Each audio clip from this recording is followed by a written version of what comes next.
The device in my hand is Amstrad Aces remote, and in this video we discuss how to change the battery in this remote. For doing this, first you must pull this back cover of the remote, and there you can see two batteries there. You can simply remove, like this is the negative and this is the positive. You must insert like this, and on the other side you must do it reversely, that is, this is the negative and this is the positive, and you must insert like this.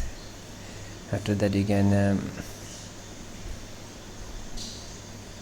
insert the back cover like this.